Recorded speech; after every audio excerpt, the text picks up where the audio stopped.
brasileiro. Cientistas de uma empresa de biotecnologia conseguem pela primeira vez trazer de volta uma espécie que já estava extinta. Sabe qual a importância da biotecnologia na sua alimentação? Olá, boa noite. Boa noite, seja bem-vindo ao jornal DNA Diário, com as principais notícias do Brasil e do mundo, com análises sobre assuntos mais quentes da biotecnologia que você precisa entender. Você sabe como a biotecnologia está transformando o que você coloca no seu prato? O nosso repórter Felipe está em uma feira movimentada agora para saber o que os brasileiros pensam sobre isso. Isso.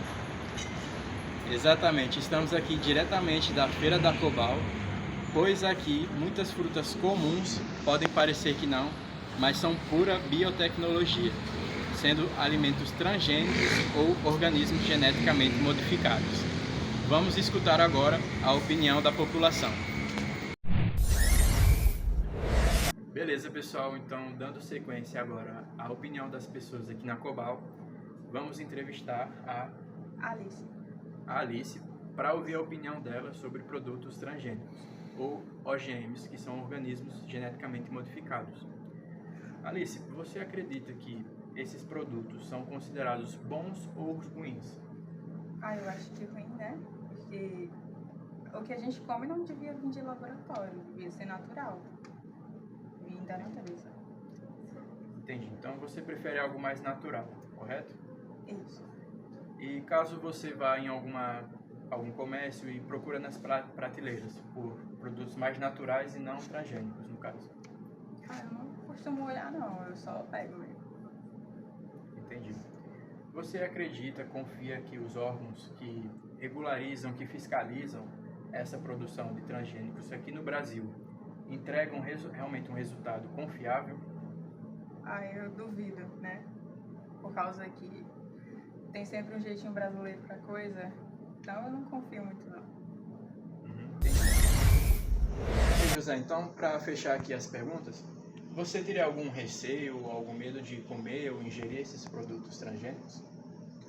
Olha, você falando assim pode até causar um receio, mas eu acho que eles já estão tão presentes no nosso dia a dia que a gente come até mesmo sem saber se são transgênicos, apesar de terem na embalagem. Então, acho que atualmente não tenho nenhum receio de comer um alimento transgênico, porque eu sei que foi feito de forma segura, os órgãos atuaram de forma segura na produção daquilo. Quando falamos de alimentos transgênicos, tratamos de organismos geneticamente modificados para ter características como resistência a pragas, maior durabilidade ou um valor nutricional elevado.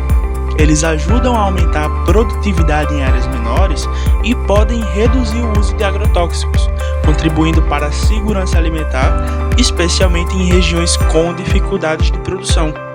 No entanto, é preciso atenção aos possíveis impactos na biodiversidade, a dependência de sementes patenteadas e a desinformação que gera desconfiança. Vale destacar que os transgênicos aprovados no Brasil e no mundo passam por testes rigorosos e são considerados seguros sem evidências de risco à saúde. A biotecnologia, ela tem um papel central no futuro e entender o seu funcionamento é essencial para escolhas mais conscientes.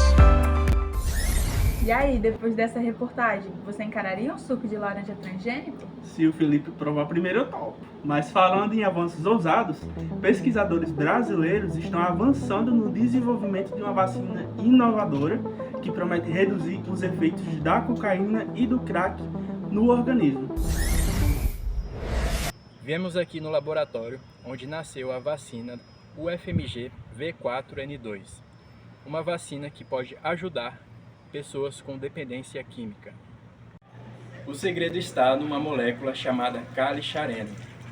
Ela se liga à cocaína, alterando a sua estrutura e impedindo que a droga chegue ao cérebro. A vacina UFMG V4N2, criada por cientistas da Universidade Federal de Minas Gerais, usa calicharenos, compostos em formas de anéis, para aumentar o tamanho da molécula de cocaína, facilitando a sua identificação pelo sistema imunológico e estimulando a produção de anticorpos específicos. Dessa forma, a cocaína fica maior e não atravessa a barreira hematoencefálica, tendo seu acesso ao cérebro bloqueado. Testes em animais mostraram a redução significativa dos efeitos da droga.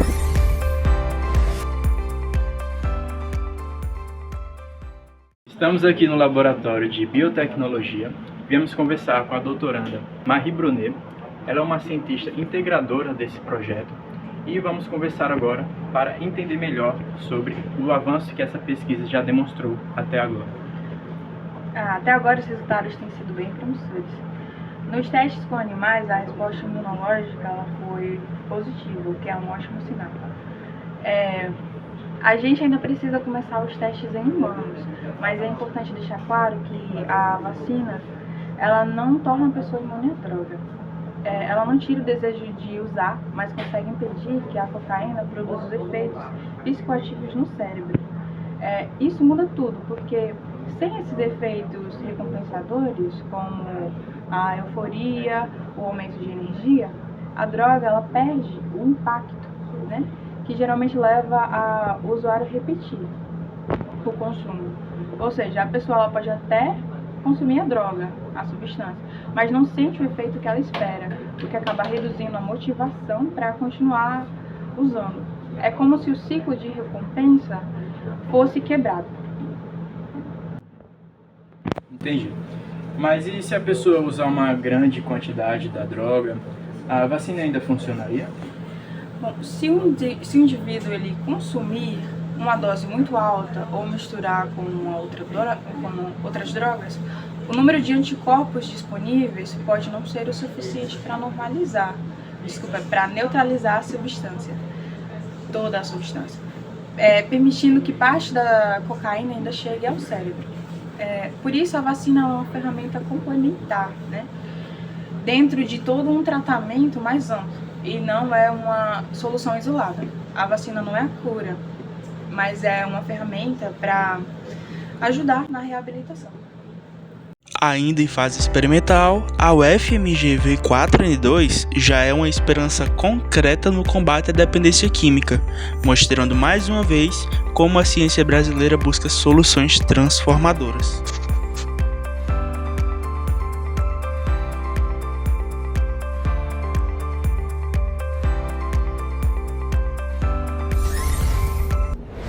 Estamos falando de avanços que podem transformar vidas, mas e quando a ciência começa a desafiar os limites da história? A ciência acaba de dar mais um passo rumo ao que, até pouco tempo atrás, parecia ficção científica. Estamos falando da desextinção de uma criatura lendária, não só na biologia, mas também na cultura pop, o Lobo Terrível, aquele mesmo que inspirou os famosos Dire Wolves de Game of Thrones. Quem conversa com a gente agora, direto dos Estados Unidos, é Isaac Smith, pesquisador em genética molecular e colaborador da empresa Colossal Biosciences, responsável por esse projeto. Bem-vindo ao programa, doutor. Muito obrigado pelo convite, Bruna. É sempre importante poder compartilhar com o público um projeto que une ciência de ponta, reconstrução genética e uma parte significativa da nossa história evolutiva. Eles são realmente diferentes dos lobos cinzentos? What we have achieved is what we call functional reverse versions.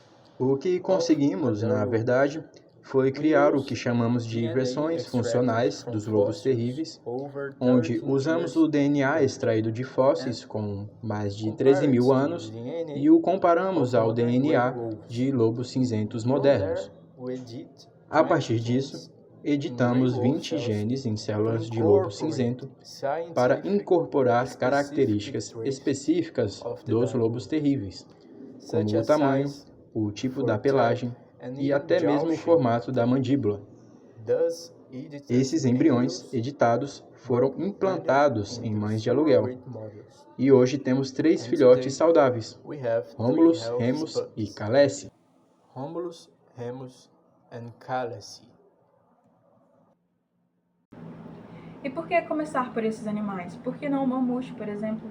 Great question. Mammoths and dodos are yes on the list, but they are much more challenging. Excelente pergunta. Mamutes e dodôs estão sim na lista, mas são muito desafiadores do ponto de vista técnico e ético. Os lobos terríveis são parentes próximos dos cães e lobos modernos. Então, já temos muita base genética e prática com esse grupo. Era o caminho mais viável para um primeiro passo na desextinção. Pronto, Tom. Agora muita gente está se perguntando, e se esses animais forem soltos na natureza? Isso é possível? In the short term, no. The animals will remain in captivity. Our goal now is to understand their biology. A curto prazo, não. Os animais vão permanecer em cativeiro. O nosso objetivo agora é entender a sua biologia, observar seu desenvolvimento e garantir que não haja nenhum risco. Mas há uma possibilidade interessante: aplicar a mesma tecnologia para salvar espécies que ainda existem, como o lobo vermelho, criticamente ameaçado. Já produzimos clones híbridos com coiotes que podem ajudar a recuperar a diversidade genética dessa espécie. Mas como isso pode ser útil para o futuro? Exatamente. O que aprendemos com o lobo terrível pode ser crucial para conservar espécies atuais e até mudar o rumo da extinção. Doutor, muito obrigado pela entrevista e por compartilhar esse momento impressionante com a gente. McDonald's, foi um prazer falar com vocês. Até a próxima. Pois é, parece até enredo de série, mas é a ciência escrevendo sua própria história épica. E a pergunta que fica: e se podemos trazer parte do passado de volta? O que mais está por vir? Hoje vimos como a biotecnologia está no nosso dia a dia, do prato à saúde. E no futuro, quem sabe, podemos até passear com tigres dentes de sabre. Agora a gente se despede. Obrigada por nos acompanhar hoje, pessoal. Boa noite. Boa noite.